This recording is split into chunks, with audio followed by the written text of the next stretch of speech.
Cualquier mexicano que haya nacido antes del nuevo milenio atesora el recuerdo de un país en el que era posible vivir sin miedo, viajar con sus hijos de noche por cualquier carretera sin la amenaza de ser asesinado o de encontrarse en medio de un tiroteo. Un país en el que los nombres de Tierra Caliente o Ecatepec no eran sinónimos de horror o de ignominia. Desde la Revolución Mexicana, nuestro país no había conocido nunca una época más oscura y sangrienta que aquella que comenzó en el 2006, y todavía no termina. No se trata únicamente de la hidra del narcotráfico, sino de una gran cantidad de delincuencias, de una nueva cultura en la que las vidas humanas son del todo prescindibles y en donde la tortura y la hazaña se han convertido en prácticas corrientes. Los 11 feminicidios por día que reconocen las cifras oficiales y la impunidad que los cobija son un ejemplo clarísimo de lo deteriorada que está nuestra sociedad. Otro ejemplo son los asesinatos de periodistas y defensores de la naturaleza.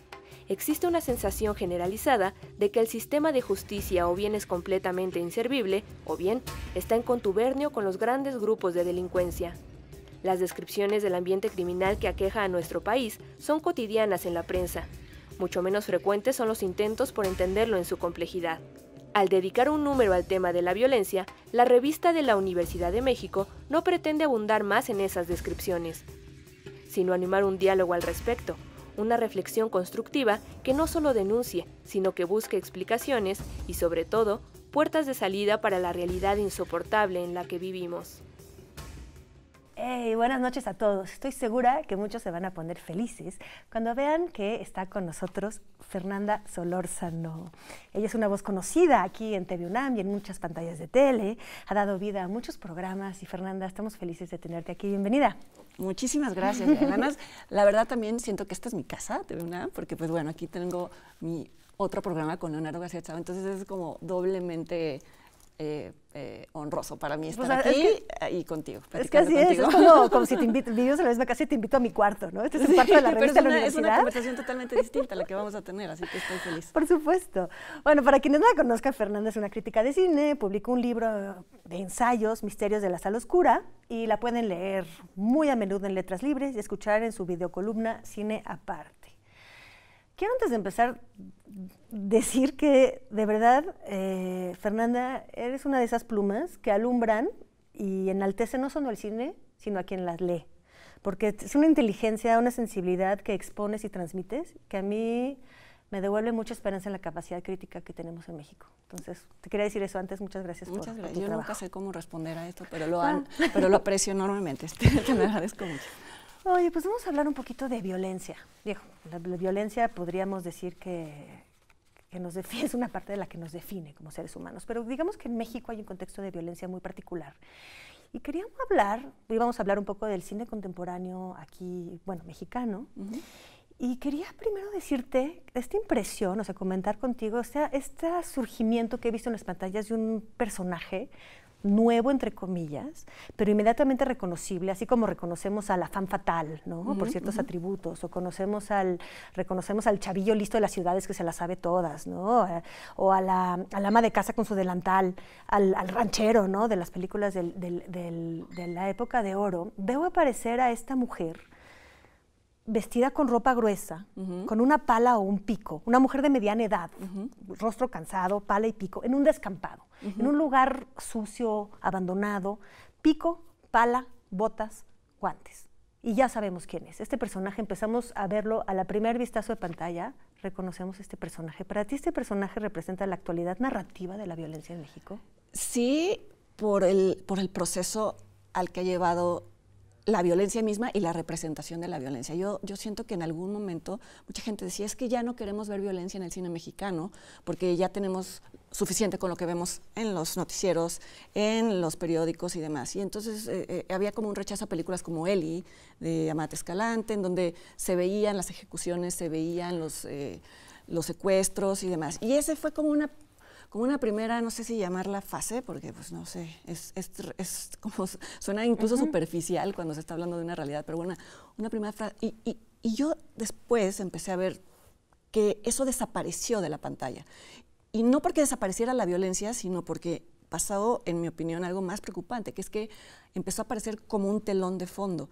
Es decir, películas que ya eran, incluso algunas comedias, los personajes de pronto pasaban, esto es real porque habla de una película que compitió en una de las ediciones del Festival de Morelia, pasaban por un lugar en donde había un colgado de un puente, entonces decidían irse de otro lugar. Por supuesto que no se reían los personajes de eso, ni era un motivo de comedia en la película, pero era parte de la caracterización de la ciudad. O sea, no era el tema central. No era el tema. Entonces, eso creo que en la última década es lo que ha pasado. La violencia no ha desaparecido, como bien sabes, sino que los personajes ya la asimilaron, ya la interiorizaron, como nosotros mismos, ¿no?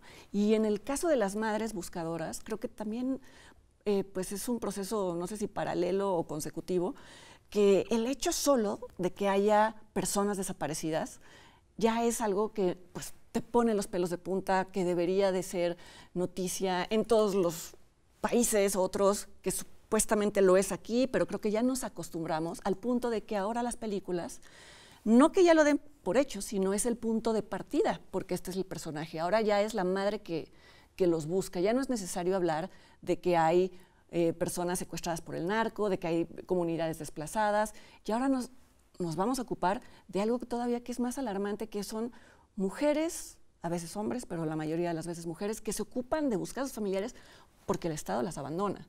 Que eso es a la vez es un discurso paralelo, si no, no tendrían que estar ellas mismas con una pala, sino que podrían confiar en las fiscalías, pero pues no, al parecer es un hecho que le dicen no vamos a gastar recursos en buscar, si acaso, si ustedes se encuentran, podemos identificar, pero incluso eso es problemático porque al parecer ellas son vistas como una amenaza. En el momento en el que un desaparecido deja de serlo y se reconoce como muerto, entonces suben las cifras de muertos por violencia por el narco, algo que no conviene a la imagen del país. Entonces, bueno, muchas de las películas recientes o documentales recientes hablan de cómo ellas ya también son víctimas. A mí me parece una cosa alucinante en términos de descomposición social, ¿no? Que una persona que está sumida en un dolor de este tipo, además tiene que cuidarse. Es tremendísimo. O sea, realmente veo, ahorita como lo planteas desde él, y que creo que es de 2010, o sea, sí. Al inicio de la guerra del narco, ¿no? Salieron también, por ejemplo, me acuerdo del Infierno, de Luis Estrada, ¿no? De repente gala de violencia extrema, pero donde era más como en escena, como los narcos y cómo se van metiendo y cómo se dan balazos y cómo se torturan. Y era un estereotipo del narco, ¿no? Como que nos hablábamos, o sea, se concebía al narco como este personaje ostentoso, pues ya sabes, ¿no? Es lo que iba a decir, es como todo lo contrario, se veían como hebillas de oro, o sea, era mucho más barroco. O sea, tú ves esas imágenes y tienen colores, o sea, hay mucho juego de color, hay mucha saturación incluso en el Infierno. Ves mucha gala de eso, de brillo, decoración, sí, de cómo se gasta acción, el dinero narco, ¿no? ¿no? Y regresas a estas escenas de estas mujeres en un paisaje desnudo, con suéteres como raídos, simples, ¿no? Estos guantes y esta ausencia total de compañía. O sea, lo platicamos con Arcelia Ramírez, que encarnó representó el personaje de Cielo en La Civil. Y ella también, ¿no? Llegábamos con ella a la conclusión de cuántas violencias sufrió una mujer, desde la desaparición, ¿no? Desde la que te arrancan a un hijo y te extorsionan por teléfono y te enfrentas primero a los criminales, hasta la confrontación con la policía, con los militares, con la soledad, con que nadie te ayuda, nadie te cree, o sea, estás solo, ¿no? Es una violencia extrema y un desnudamiento, o sea, no tienes nada, o sea, ese es el resultado final de todo un proceso de violencia. Sí, como que no, yo siento que no hay nada peor que puede pasarle a alguien más y sin embargo estas películas te dejan ver que ese es apenas el principio. La película que a mí me parece que sigue siendo la mejor de todas, que es Sin Señas Particulares, de Fernanda Valadez.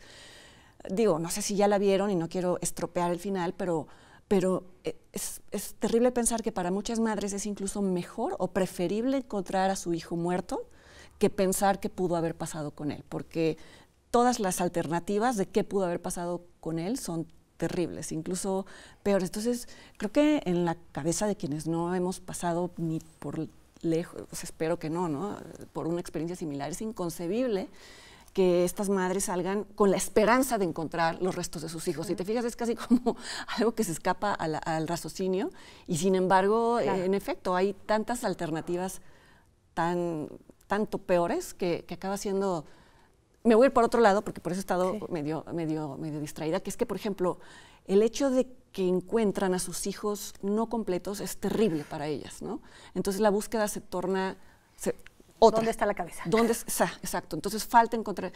Y que dices, bueno, ya es un nivel de lo siniestro y de lo sórdido que creo que apenas empezamos a comprender, no te digo que asimilar, porque yo creo que no se puede realmente sentir ese dolor, pero es incomprensible, para mí es inconcebible. Pero en ese sentido, ¿tú crees que es más violento o menos violento que, o sea, qué tipo, hasta dónde vamos con la violencia en este tipo de cine? Quizás un poco más difícil, porque se pierde todo el glamour del narcocorrido. Exacto. O de la violencia. O sea, de esta violencia del infierno, de esta gala de violencia con medios, ¿no? Con todo de que decíamos, el brillo, el estoperol, quizás, de la violencia, toda esta pornoviolencia también, a una violencia muy ya psicológica, muy depurada, quizás más difícil de ver.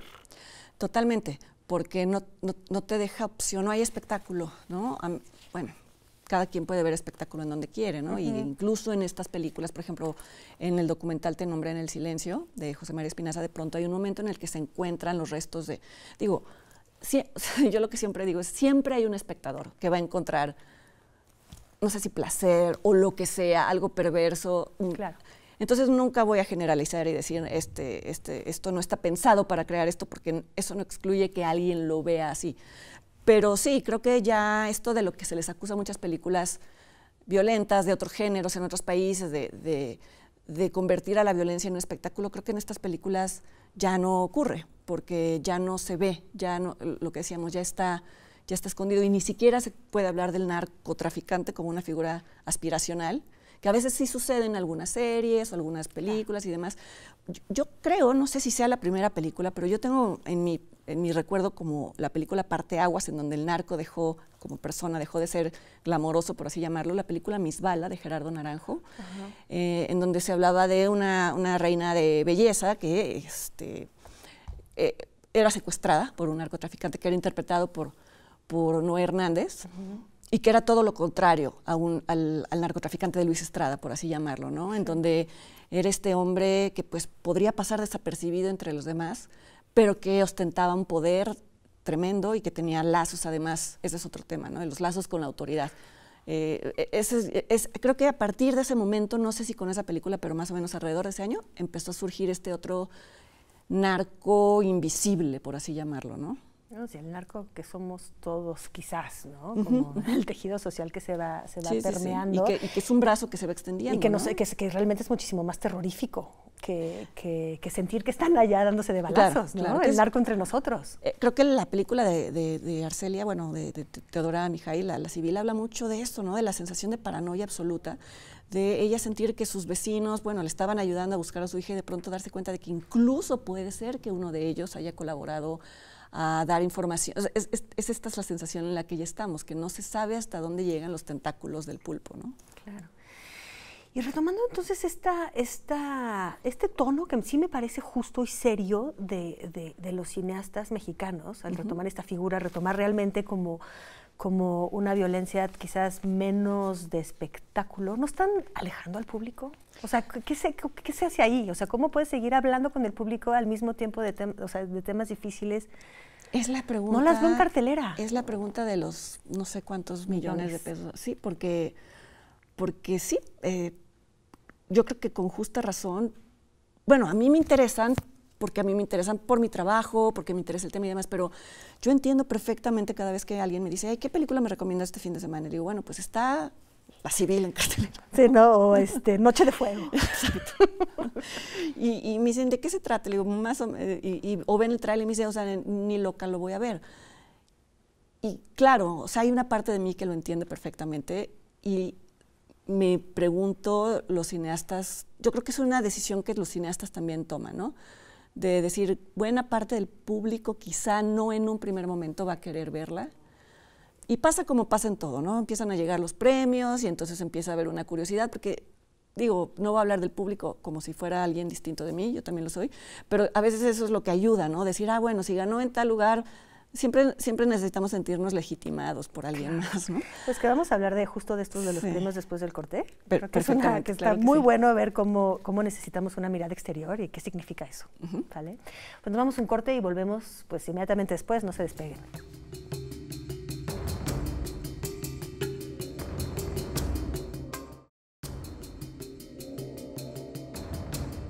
Estamos de vuelta con Fernanda Solórzano. Estamos hablando de la representación de la violencia en el cine mexicano, de la narrativa también del cine mexicano. Y nos fuimos al corte cuando hablábamos de la capacidad de los premios. Y estamos hablando casi siempre de premios en el extranjero, aunque tenemos premios aquí, pero la capacidad de los festivales mundiales para sí llamar la atención sobre ciertas películas y sí llevar al público mexicano a las salas de cine o a buscar estas películas, aunque sea por streaming o el medio en el que se ofrezcan. La pregunta sería, número uno, ¿estas películas son primero para el extranjero? O sea, tienen que, ¿no? O sea, el público ideal son los otros para saber, eso es un llamado a, miren lo que está pasando aquí, o el verdadero público es México y necesitamos una mirada exterior que nos diga, sí, está cañón para verlo. No sé como intención del... Quiero creer que los mejores directores y las mejores películas, sobre todo los mejores directores y los mejores guionistas, no tienen eso en mente, ¿no? Claro. Digo, que tal vez una película tenga la calidad para poder competir en un festival, eso idealmente la va a volver candidata, idealmente va a ser premiada, o sea, no quiero creer que no es esa la... Pero aún si lo fuera Yael, aún si lo fuera, eso no le quita ningún valor si es una película, una buena película. Y aquí también luego me conflictúa al decir qué quiere decir con una buena película, ¿no? Porque, por ejemplo, cuando hablaba de Sin Señas Particulares en general, decía, es que no la veas solamente como la historia, o sea, claro que evidentemente es la historia de una madre, lo que sea, pero es una película que tiene un ritmo y está construida de forma que no le parece, que no le sobra una escena y a veces hasta suena superficial, porque pareciera que está uno hablando de, pues, como de algo que no tiene que ver con la realidad. Pero creo que finalmente el cine sí tiene una... pues no sé si compromiso, obligación, porque en realidad no lo tiene, pero pues sí, si es buen cine, pues te va a atrapar a ti de alguna manera. O sea, no es un documento, no es un reportaje, es algo que te va a envolver en un mundo que aunque sea de ficción está basado en la realidad. Entonces, bueno, yo creo que las películas se sostienen por sí solas más allá de si van a ganar un premio en el extranjero. Yo sí diría que como espectadores y ciudadanos algo tenemos de verlas, ¿no?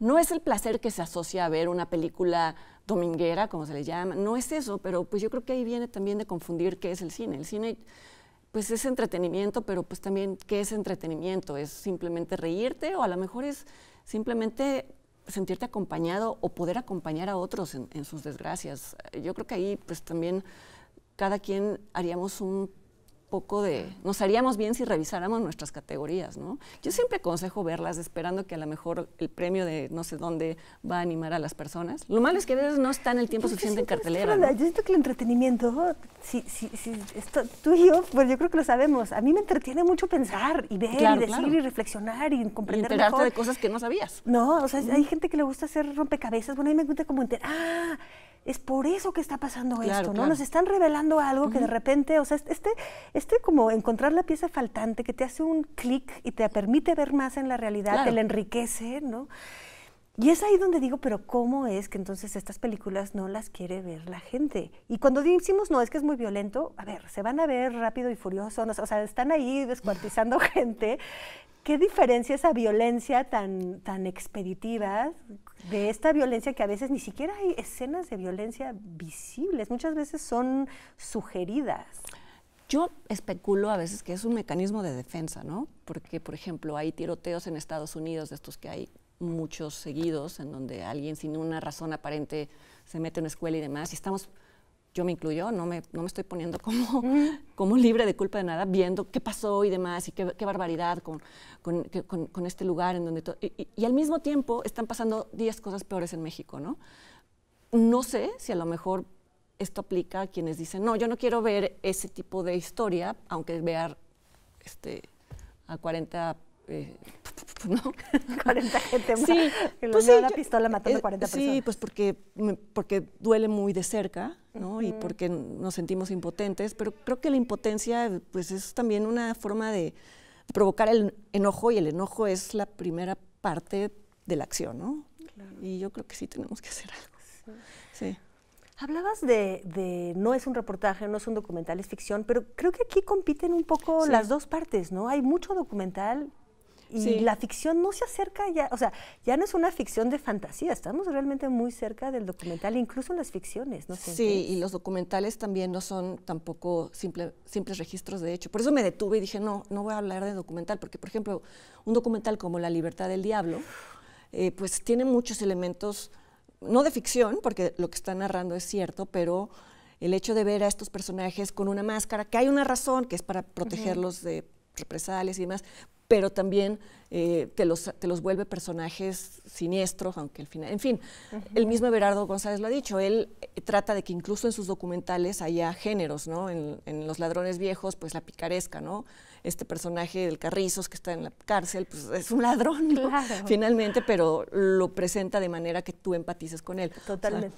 O sea, sí hay, finalmente los documentales, como Pues no vas a empatizar con alguien que entra a casa de Echeverría. y que se lo roba además las joyas en una funda de almohada, ¿no? O sea, totalmente empatizamos con Y él. dice- y que dice quizás es Vera- la tragedia de México, empatizar con los ladrones, pero bueno. Y lo que dice Everardo es que, bueno, esa es la parte del Carrizos que yo representé, pero el hombre era una pesadilla. Creo que después de que se estrenó este documental, luego el Carrizos quiso extorsionar a Everardo porque dijo que se estaba beneficiando, en fin, o sea, pero bueno, también son los riesgos que... Cría cuervos. Exacto, sí. Pero eso, bueno, finalmente es eso, ¿no? Hay documentales que recurren no a mentiras, pero sí a técnicas de ficción para hacer un poco más visibles sus temas. Y hay ficciones como como la película de Noche Fuego, Tatiana Hueso, que bien podría ser un documental, siendo ella una documentalista, ¿no? Totalmente, totalmente. No, y pienso en La Libertad del Diablo y recuerdo que alguna vez vi no el guión, pero vi el texto de las entrevistas completas porque íbamos a hacer algo en la revista con eso. Y también están editadas, o sea, no te va a poner todo, o sea, no realmente se edita, o sea, realmente siempre hay una mirada, por más documental que sea, siempre hay una manera de reconstrucción. A la hora de relatar algo, ya que no eres el testigo directo, alguien lo relata, va a haber algo, ¿no? Que transforme de alguna manera, que dé una visión de las cosas que no puede ser objetiva de ninguna manera. Claro, ¿no? y además hay una intención, ¿no? Que era en ese documental en concreto ver que nadie era del todo culpable, del todo inocente quizás sí, pero no del todo culpable, en tanto los mismos sicarios chicos de 14 años pues ya no podían salirse del sistema en el que estaban. Entonces, bueno, ahí en la edición en lo que contribuye es que presenta el testimonio de un perpetrador de violencia junto al de una víctima de la violencia, y claro, sus historias son distintas, pero no los equipara, pero sí los pone en una balanza, porque de alguna manera sí alcanzan a ser equivalentes. Ese trabajo también es muy impresionante, porque otra vez nos ponen un tejido en el que todos... Sí, en el que hay un mal mayor, ¿no? Que es la impunidad, creo, en todos los casos, ¿no? En todos los casos, en todos los totalmente casos. de acuerdo. La narrativa esta, de las últimas películas de las que hemos hablado, y las más recientes, casi todas son firmadas por mujeres. Posiblemente, qué buena observación, posiblemente, no sé, por la identificación con la madre. Puede ser. Fíjate que Tatiana Hueso planteó, creo que es la primera película que lo ha planteado, el tema de que dentro de todo lo terrible que pasa con los desaparecidos, en el caso de las mujeres también, no es solo que las desaparezcan y pidan una suma por ellas, sino que las incorporan a redes de tratas de personas, ¿no? Entonces tal vez se empieza como a inaugurar esta en el cine, obviamente, no en la realidad, Claro. ¿no? Abrir esa ventana que tal vez muchos no tenían consciente, ¿no? Las mujeres en ese sentido son dobles víctimas. No termina ahí su historia ni de las madres ni de las hijas. Sí, siempre está el peligro de que vayan a ser víctimas de otra cosa. Pues el caso reciente de Devani Escobar, pues siempre se manejaba la teoría alternativa de que a lo mejor podía haber sido entregada a una red de trata de personas. Nunca se supo nada al final, todo sigue oscuro. Sí, todas las hipótesis son terroríficas. Pero en el caso de las mujeres, casi siempre los hombres, es horrible lo que voy a decir, pero bueno, terminan asesinados y desaparecidos y enterrados, y las mujeres siempre, cuando no se encuentran, siempre hay una duda adicional, ¿no? También podría ser en una crítica, digamos, más feminista, una narrativa distinta a héroes malos, buenos, ¿sabes? Una manera como muchísimo menos jerarquizada, quizás, una narrativa, no tanto de sí son las víctimas, pero víctimas que al mismo tiempo toman poder. O sea, sí es la mujer que retoma poder a través de su pico y su pala. O sea, finalmente Sí. Es un empoderamiento, Sí, porque la además, tragedia última, pero es como de quién va a hacer algo, pues la madre es la que se va a levantar y es la que sí va a hacer algo. y puede o no ser coincidencia, pero en las películas recientes que he visto sobre madres desaparecidas, puede o no ser coincidencia y no necesariamente una generalización, pero sus parejas deciden o no están ya, o nunca estuvieron, porque también está el tema del padre ausente en México, ¿no? Muchas veces, o deciden no tomar acción por alguna razón y sí, en efecto, son ellas las que dicen, bueno, pues yo y otras mujeres nos vamos a unir para ver esto y a ver quién nos detiene. El mismo tema con las abuelas y las madres de Mayo. ¿No? Hemos hablado de muchas películas. ¿Cuál dirías tú para quienes nos, o sea, a cuáles películas nos remitirías que crees que retraten esto de una manera más maestra? La verdad es que yo todas las que he visto sí, me cada han uno dejado aporta, mucho. ¿no? En el tema concreto de madres que buscan a sus hijas, yo creo que sin señas particulares. Señas particulares, Y tiene que ver dijiste. mucho con algo que tú dijiste, algo muy claro, que es el tema del placer, por así llamarlo, que da resolver un rompecabezas en tu cabeza, que es como una especie de placer estético, que es algo que sucede en tu cabeza, aunque no sea placentero lo que estás viendo, pero es como resolver una historia, pues es el placer que te dan las historias de detectives, finalmente, ¿no? Claro. Entonces, creo que Sin Señas Particulares tiene eso, ¿no? En donde nada está dicho, pero tú vas sacando las conclusiones y el horror es ese, ¿no? Ir sacando las conclusiones. Es una película que de verdad no me van a alcanzar nunca palabras para recomendarla, pero insisto, creo que cada una aporta un ángulo, ¿no? Tatiana Hueso y Noche Fuego aporta el tema de las niñas. Yo nunca había pensado ni nunca me había detenido a pensar en este lugar habitado por madres que en cierto momento deciden rapar a sus hijas para que parezcan hijos. Algo que ya había tocado Julio Hernández Cordón. En lo de migración, ¿no? Cómprame un revólver, pero era una utopía. Estas cosas también que suceden, ya que películas que podían haber sido distopías, más bien, se convierten en realidades. Hablaba de un lugar en donde habían ya desaparecido las mujeres y, bueno, pues de alguna manera la comunidad que retrata Tatiana Hueso es ese lugar, ¿no? Entonces, está La Civil, en donde creo que lo importante es la mirada, ¿no? La mirada de Arcelia alrededor, sola, descubriendo patrones. A ver, ¿por qué esta mujer, por qué estas personas van siempre al mismo lugar? Y la transformación del personaje. No, sí, es impresionante y cómo todo el tiempo la cámara está en su cara y es muy impresionante, ¿no? Hay una nueva película se verá pronto, de Natalia Beristain, que se llama Ruido. Entonces, ahí lo que se presenta es el papel de la madre, de una madre que al principio no está tan familiarizada, sobre todo con la lucha colectiva, y al final acaba comprendiendo por qué se pintan los monumentos, ¿no? Quizá en tanta gente que dice, pero ¿por qué rayan monumentos en lugar? Bueno, pues quizá cuando te pasa algo lo comprendes, ¿no? Entonces sí, creo que cada una va formando, es como, pues sí, va formando la figura completa. Ahorita que hablaste de estas mujeres, o sea, estas niñas que transforman en niños, me vino a la mente y justamente estoy sintiendo esta desesperación cuando no tienes la pieza faltante. No tengo el título, si tú no lo tienes, me lo va a tener que mandar alguien de quienes nos están viendo, de esta película justamente de migrantes que van subiendo. Antes eran estas personas que están desprotegidas por completo, pasando en un país extranjero, todas estas mujeres que saben que se arriesgan a la violación, a la trata, ¿no? y van pasando por México y muchas se rapan y se tratan de disfrazar de hombre. Recuerdo una película. La Jaula de Oro. Esa. Gracias.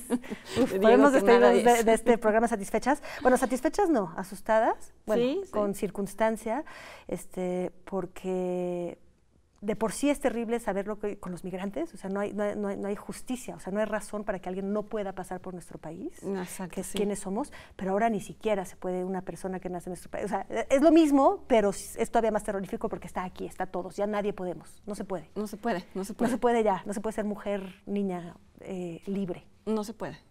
Ni madre, o sea, qué miedo ser madre en un país así. Sí, yo no tengo hijos y siempre digo qué terrible debe de ser, pero mis amigas sí, y digo, bueno, yo recuerdo a mi mamá preocupándose de no dormir porque yo le mentía y decía, ya llegué a mi casa y se daba cuenta que no había llegado, pero pues, o sea, eso va a ser, no sé, 20 años, ¿no? Pero ahorita tener un hijo y decir, no saber de él, nada más porque se le olvidó llamarte por teléfono debe de ser una tortura. Y también dices, ni modo de sucumbir al miedo, porque también eso es lo que están buscando. Sí, y eso es lo que enseñan estas películas y estos personajes. Yo sí creo importante verlas, ir al cine, recuperar el cine mexicano que nos está hablando de la actualidad y o sea, de nuestra realidad y nos está hablando de manera de hacernos pensar, y pensar es gozoso, es divertido. Claro. Nos despedimos. Ah, Mil gracias, Fer. No, mil gracias a ti, Yael. Gracias y bueno, a todos. pues muchísimas gracias a todos ustedes. Nos vemos la próxima semana aquí en la revista de la Universidad.